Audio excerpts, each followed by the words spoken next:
ಮತ್ತು ಇನ್ನು ಕೆಲವ್ರಿಗೆ ಎಷ್ಟೇ ಪ್ರಯತ್ನ ಪಟ್ಟರೂ ಕೂಡ ಉದ್ಯೋಗನೇ ಸಿಗ್ತಾ ಇರೋದಿಲ್ಲ. ಇರ್ತಾರೆ ಪಾಪ ತಂದೆ ತಾಯಿಯವರು ಅವ್ರಿಗೆ ಬಿಟ್ಟು ಕೂಳು ತಿಂದು ತಿಂದು ಸಾಕಾಗೋಗಿದೆ, ಇವನು ಯಾಕೆ ಇದನಪ್ಪ ದಂಡಪಿಂಡ ಅಂತ ಬೈತಾ ಇರ್ತಾರೆ. ವ್ಯಾಪಾರ ಸ್ಥಳಗಳಲ್ಲಿ ಅಕ್ಕಪಕ್ಕದಿಂದ ಕಿರಿಕಿರಿಗಳಾಗ್ತಾ ಇರ್ತದೆ. ಈ ವ್ಯಾಪಾರ ವ್ಯವಹಾರದಿಂದ ಇವನು ತುಂಬ ಎತ್ತರಕ್ಕೆ ಬೆಳೀತಾನೆ ಅಂಥೇಳಿ ಪ್ರತಿದಿನ ನಿಮ್ಮ ಅಂಗಡಿ ಮುಂದೆ ಮಾಟ ಮಂತ್ರ ಏನಾರ ಕುಡಿಕೆ ತಂದು ಹಾಕೋದು. ಓನರ್ಗಿಂತ ಕೆಲಸ ಮಾಡೋರೇ ಓನರ್ ಆಗ್ಬಿಟ್ಟಿರ್ತಾರೆ. ಮತ್ತು ಸರಿಯಾದ ಸಮಯಕ್ಕೆ ಕೆಲಸಗಾರರು ಬರ್ತಾ ಇರಲ್ಲ. ಚೆನ್ನಾಗಿದ್ದಂತಹ ವ್ಯಾಪಾರ ಇದ್ದಕ್ಕಿದ್ದಂಗೆ ನಷ್ಟ ಆಗ್ತಾ ಇರುತ್ತೆ, ಬರೀ ನಷ್ಟ. ಬಂಡವಾಳ ಹಾಕದೇ ಆಯಿತು ಹೊರತು, ಸಾಲ ಸೂಲ ಮಾಡಿ ಬಂಡವಾಳ ಹಾಕದೇ ಆಗ್ತಾ ಇದೆ ಹೊರತು ಬಂಡವಾಳ ರಿಟರ್ನ್ ತೆಗಿಯೋಕ್ಕಾಗ್ತದೆ. ನಮಸ್ತೆ ವೀಕ್ಷಕರೇ, ನಾನು ನಿಮ್ಮ ಮೈಸೂರಿನ ಶ್ರೀನಿವಾಸನ್. ವೀಕ್ಷಕರೇ, ನಿಮ್ಮ ಮುಂದೆ ಅದ್ಭುತ ಮಾಹಿತಿಯನ್ನು ತೆಗೆದುಕೊಂಡು ಬಂದಿದ್ದೀನಿ. ಇದು ಸಾಮಾನ್ಯವಾಗಿ ಎಲ್ಲ ವರ್ಗದ ಜನರಿಗೂ ಕೂಡ ಬಹಳ ಉಪಯುಕ್ತವಾದಂತಹ ಮಾಹಿತಿಯಾಗಿರುತ್ತೆ. ಸೊ ಹಾಗಾಗಿ ದಯವಿಟ್ಟು ಈ ಒಂದು ವಿಡಿಯೋನ ಸ್ಕಿಪ್ ಮಾಡದೆ ಸಂಪೂರ್ಣವಾಗಿ ನೋಡಿ, ನಿಮಗೆ ಖಂಡಿತವಾಗಿ ಉಪಯೋಗ ಆಗುತ್ತೆ.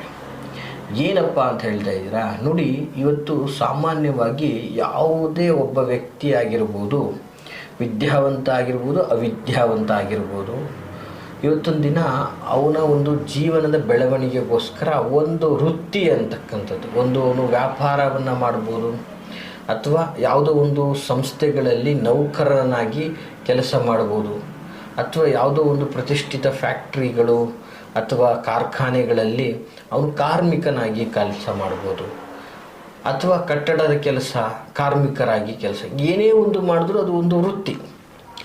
ಈ ಒಂದು ವೃತ್ತಿ ಜೀವನದಲ್ಲಿ ನಿಮಗೆ ನಾನಾ ವಿಧದ ಸಂಕಷ್ಟಗಳು ಎದುರಾಗ್ತಾ ಇರ್ತದೆ ನೋಡಿ. ಸಾಮಾನ್ಯವಾಗಿ ಇವತ್ತು ವ್ಯಾಪಾರ ಮಾಡುವಂತಹ ವ್ಯಕ್ತಿಗೆ ವ್ಯಾಪಾರ ಸ್ಥಳಗಳಲ್ಲಿ ಅಕ್ಕಪಕ್ಕದಿಂದ ಕಿರಿಕಿರಿಗಳಾಗ್ತಾ ಇರ್ತದೆ, ಅಥವಾ ವ್ಯಾಪಾರ ಚೆನ್ನಾಗಿ ನಡೀತಾ ಇದ್ದರೂ ಕೂಡ ಅಲ್ಲಿ ಅವನ ಕೆಲಸಗಾರರೇ ಅವರಿಗೆ ಮೋಸ ಮಾಡ್ತಾ ಇರ್ತಾರೆ, ಅಥವಾ ವ್ಯಾಪಾರ ಸ್ಥಳದಲ್ಲಿ ಓನರ್ಗಿಂತ ಕೆಲಸ ಮಾಡೋರೇ ಓನರ್ ಆಗ್ಬಿಟ್ಟಿರ್ತಾರೆ. ಮತ್ತು ಸರಿಯಾದ ಸಮಯಕ್ಕೆ ಕೆಲಸಗಾರರು ಬರ್ತಾ ಇರಲ್ಲ.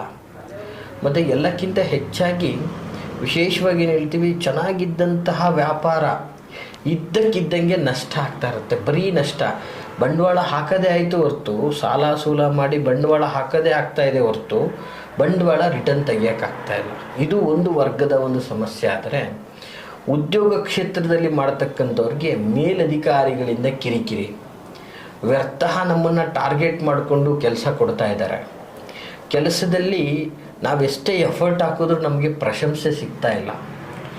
ನಮಗೆ ಸಿಗಬೇಕಾದಂತಹ ಪ್ರಮೋಷನ್ನು, ಬಡ್ತಿ, ಅಥವಾ ನಮಗೆ ಸಿಗಬೇಕಾದಂಥ ಸ್ಥಾನ ಮಾನ ಮನ್ನಣೆಗಳು ಇವೆಲ್ಲವೂ ಕೂಡ ಫೇವರಿಸಮ್ ಆಗ್ತಾ ಇದೆ, ರಾಜಕೀಯ ಆಗ್ತಾ ಇದೆ. ನಮ್ಮ ಸಂಸ್ಥೆಗಳಲ್ಲಿ ಪ್ರಾಮಾಣಿಕವಾಗಿ ಕೆಲಸ ಮಾಡತಕ್ಕಂಥವ್ರನ್ನ ಗುರುತಿಸ್ತಾ ಇಲ್ಲ. ಮತ್ತು ಇನ್ನು ಕೆಲವ್ರಿಗೆ ಎಷ್ಟೇ ಪ್ರಯತ್ನ ಪಟ್ಟರೂ ಕೂಡ ಉದ್ಯೋಗನೇ ಸಿಗ್ತಾ ಇರೋದಿಲ್ಲ. ಸೊ ನಾನಾ ವಿಧದಲ್ಲಿ ಪ್ರಯತ್ನ ಮಾಡ್ತಾ ಇರ್ತಾರೆ ಪಾಪ ತಂದೆ ತಾಯಿಯವರು ಅವ್ರಿಗೆ ಬಿಟ್ಟು ಕೂಳು ತಿಂದು ತಿಂದು ಸಾಕಾಗೋಗಿದೆ, ಇವನು ಯಾಕೆ ಇದನಪ್ಪ ದಂಡಪಿಂಡ ಅಂತ ಬೈತಾ ಇರ್ತಾರೆ. ಸೊ ಇಷ್ಟೆಲ್ಲ ಆಗ್ತಾ ಇದ್ರೂ ಕೂಡ ಅವ್ರ ಪಾಪ ಪ್ರಯತ್ನಕ್ಕೆ ಫಲ ಅನ್ನೋದೇ ಸಿಗ್ತಾ ಇರಲ್ಲ. ಇನ್ನು ಕೆಲವು ಕಾರ್ಖಾನೆಗಳಲ್ಲಿ ಅನಿರೀಕ್ಷಿತವಾದಂಥ ರೀತಿಯಲ್ಲಿ ಯಾವುದೋ ದೊಡ್ಡ ದೊಡ್ಡ ಆರ್ಡ್ರ್ಗಳು ಬಂದಿಲ್ಲ, ನಿಮಗೆ ಈ ಸಲ ಸಂಬಳ ಕಡಿಮೆ ಕೊಡ್ತೇವೆ, ಈ ಸಲ ಒಂದು ಕಾರ್ಖಾನೆಗೆ ಲಾಭ ಸಿಕ್ಕಿಲ್ಲ, ಮತ್ತು ಕಾರ್ಖಾನೆಗಳು ನಡೀತಾ ಇಲ್ಲ, ಕಾರ್ಖಾನೆಗಳು ಅಭಿವೃದ್ಧಿ ಕಾಣೋಕ್ಕಾಗ್ತಾ ಇಲ್ಲ, ಕಾರ್ಖಾನೆಗಳು ಮುಚ್ಚುವಂಥ ಪರಿಸ್ಥಿತಿ ಬಂದ್ಬಿಟ್ಟಿದೆ. ಹೀಗೆ ಈ ರೀತಿಯಾದಂತಹ ತೊಂದರೆಗಳನ್ನು ಅನುಭವಿಸ್ತಾ ಇರ್ತಾರೆ. ಸೊ ಕೆಳವರ್ಗದಿಂದ ಮೇಲ್ವರ್ಗದವರೆಗೂ ಕೂಡ ಒಂದಲ್ಲ ಒಂದು ವಿಧದಲ್ಲಿ ಸಮಸ್ಯೆಗಳನ್ನು ಅನುಭವಿಸ್ತಾ ಇರ್ತಾರೆ. ಇವತ್ತು ವ್ಯಾಪಾರ ವಹಿವಾಟುಗಳನ್ನು ಮಾಡ್ತಕ್ಕಂಥವ್ರಿಗೆ ಕೆಲವೊಂದು ಬಾರಿ ಬಂಡವಾಳ ಹಾಕೋದಕ್ಕೂ ಕೂಡ ಹಣಕಾಸು ಇರೋದಿಲ್ಲ. ಬಂಡವಾಳ ಹಾಕಿ ಹೇಗೋ ಒಂದು ಮಾಡ್ತಾ ಇದ್ದೀವಿ ಅಂತಂದ್ರೂ ಕೂಡ ಅಲ್ಲಿಗೆ ನೇರ ಆಗ್ತಾ ಇರುತ್ತೆ. ಕೆಲವೊಂದು ಬಾರಿ ಇವ್ರ ಕೈಯಿಂದನೇ ನಷ್ಟ ಆಗ್ತಾ ಇರುತ್ತೆ. ಈ ಥರ ಆಗ್ತಾ ಎಷ್ಟೋ ಜನಗಳು, ಎಷ್ಟೋ ವ್ಯಾಪಾರಿಗಳು ಮಾಡುವಂತಹ ವ್ಯಾಪಾರಗಳನ್ನೇ ಮುಚ್ಚಿಬಿಟ್ಟಿದ್ದಾರೆ. ಲಾಸು, ಬರೀ ಲಾಸು. ಹೀಗಾಗ್ತಾ ಇರುತ್ತೆ. ಮತ್ತು ಕೆಲವೊಂದು ಬಾರಿ ಏನಾಗ್ತಾ ಇರ್ತದೆ ವೀಕ್ಷಕರೇ, ತುಂಬ ಚೆನ್ನಾಗಿ ನಡೀತಾ ಇರುವಂತಹ ವ್ಯಾಪಾರ ಜನಗಳ ದೃಷ್ಟಿಗೆ ಬಿದ್ದು ಈ ವ್ಯಾಪಾರ ವ್ಯವಹಾರದಿಂದ ಇವನು ತುಂಬ ಎತ್ತರಕ್ಕೆ ಬೆಳೀತಾನೆ ಅಂಥೇಳಿ ಪ್ರತಿದಿನ ನಿಮ್ಮ ಅಂಗಡಿ ಮುಂದೆ ಮಾಟ ಮಂತ್ರ, ಏನಾರ ಕುಡಿಕೆ ತಂದು ಹಾಕೋದು, ಏನಾದರೂ ಲಿಂಬೆಹಣ್ಣು ತಂದು ಹಾಕೋದು, ನಿಮ್ಮ ಅಕ್ಕಪಕ್ಕದ ಅಂಗಡಿಯವರು ಮಾರ್ಕೆಟ್ ಪ್ಲೇಸ್ಗಳಲ್ಲಿದ್ದು ದೃಷ್ಟಿಗಳಾದಾಗ ಈ ರೀತಿ ಎಲ್ಲ ಮಾಡ್ತಾ ಇರ್ತಾರೆ. ಸೊ ಇವನಿಗೆ ಮಾತ್ರ ಜನ ಹೋಗ್ತಾ ಇದ್ದಾರೆ, ನಮ್ಮ ಅಂಗಡಿಗೆ ಜನ ಬರ್ತಾ ಇಲ್ಲ, ಇವನು ಏನೋ ಮಾಡಿದ್ದಾನೆ ತಗೋ ಅವನ ಅಂಗಡಿಗೆ ಹೋಗಿ ಏನೋ ಒಂದು ಮಾಡುವಂಥದ್ದು. ಈ ರೀತಿಯಾಗಿ ಕೆಲವು ಮಾಟ ಮಂತ್ರ ತಂತ್ರಗಳಿಂದನೂ ಕೂಡ ಚೆನ್ನಾಗಿ ನಡೀತಾ ಇರತಕ್ಕಂತಹ ವ್ಯಾಪಾರಗಳೂ ಕೂಡ ಇವತ್ತು ಮುಚ್ಚುವಂತಹ ಪರಿಸ್ಥಿತಿಗೆ ತಗೊಂಡೋಗಿರ್ತಕ್ಕಂಥದ್ದನ್ನು ನಾವು ಗಮನಿಸಿದ್ದೀವಿ ವೀಕ್ಷಕರೇ.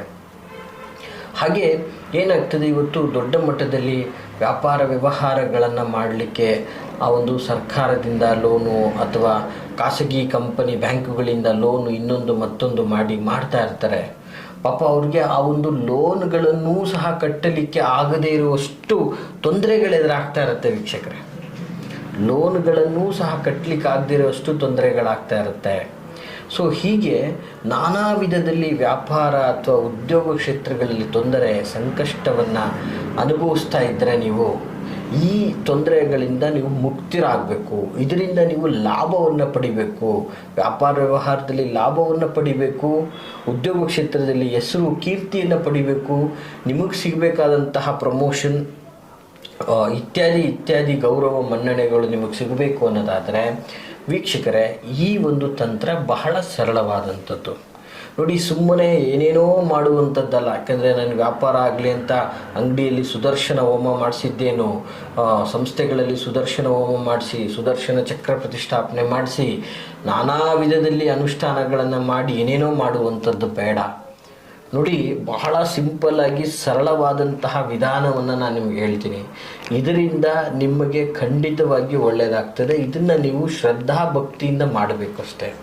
ಕೆಲವೊಂದು ಬಾರಿ ಏನಾಗ್ತದೆ, ಅವರ ಜಾತಕ ಕರ್ಮಗಳಿಗೆ ಅನುಗುಣವಾಗಿ ಗ್ರಹಗಳ ಪ್ರಭಾವಗಳಿಂದನೂ ಕೂಡ, ಯಾಕಂದರೆ ಅವರು ಮಾಡಬೇಕಾಗಿರೋ ಉದ್ಯೋಗಗಳು ವ್ಯವಸ್ಥೆಗಳೇ ಬೇರೆ ಇರುತ್ತೆ, ಅವರು ಬೇರೆ ಲೈನಪ್ಪಲ್ಲೇ ಬಂದಿರ್ತಾರೆ, ಹಾಗಾಗಿ ಡೆವಲಪ್ಪನ್ನು ಕಾಣಲಿಕ್ಕೆ ಸಾಧ್ಯವಾಗೋದಿಲ್ಲ.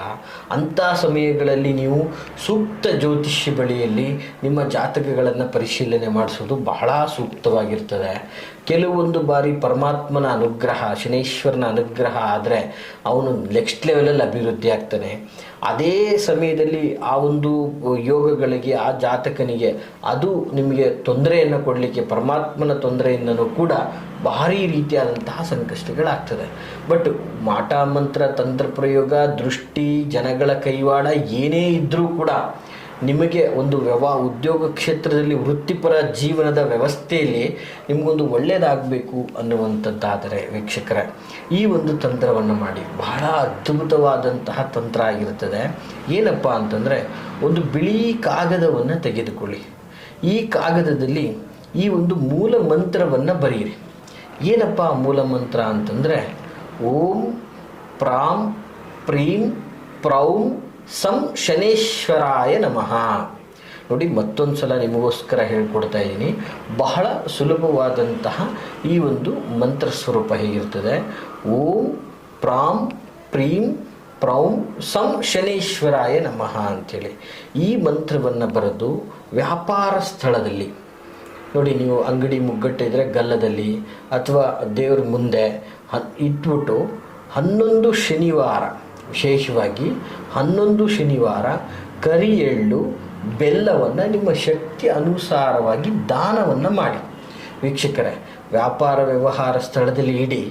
ಉದ್ಯೋಗ ಮಾಡ್ತಕ್ಕಂಥವ್ರು ನಿಮ್ಮ ಬ್ಯಾಗ್ನಲ್ಲಿ ಅಥವಾ ನೀವು ಉದ್ಯೋಗ ಕ್ಷೇತ್ರಕ್ಕೆ ಹೋದಾಗ ನಿಮಗೆ ಕೂಡ ನಿಮ್ಮ ಕ್ಯಾಬಿನಲ್ಲಿ, ಕಾರ್ಖಾನೆಗಳಲ್ಲಿ, ಎಲ್ಲ ಜಾಗಗಳಲ್ಲೂ ಕೂಡ ಇದನ್ನು ಈ ಒಂದು ರೀತಿಯಲ್ಲಿ ಇಟ್ಟು 11 ಶನಿವಾರ, ಬರೀ 11 ಶನಿವಾರ ಕರಿ ಎಳ್ಳು ಅಥವಾ ಜೊತೆಗೆ ಬೆಲ್ಲ ಇದನ್ನು ನಿಮ್ಮ ಶಕ್ತಿ ಅನುಸಾರ ದಾನವನ್ನು ಮಾಡಿ ನಿಮಗೆ ಅದ್ಭುತವಾದಂತಹ ಜನಾಕರ್ಷಣೆಗಳಾಗಿ ನಿಮ್ಮ ಕಾರ್ಯಕ್ಕೆ ಸ್ಥಾನ, ಮನ್ನಣೆ, ಬೆಲೆ, ಗೌರವ ಎಲ್ಲವೂ ಸಿಕ್ಕಿ ಅದ್ಭುತವಾಗಿ ಅಭಿವೃದ್ಧಿ ಆಗ್ತೀರಾ ಅಂತ ಹೇಳಬಲ್ಲೆ ವೀಕ್ಷಕರೇ. ಇದು ಬಹಳ ಸರಳವಾದಂತಹ ದೈವಿಕ ತಂತ್ರ ಪ್ರಯೋಗವಾಗಿರ್ತದೆ.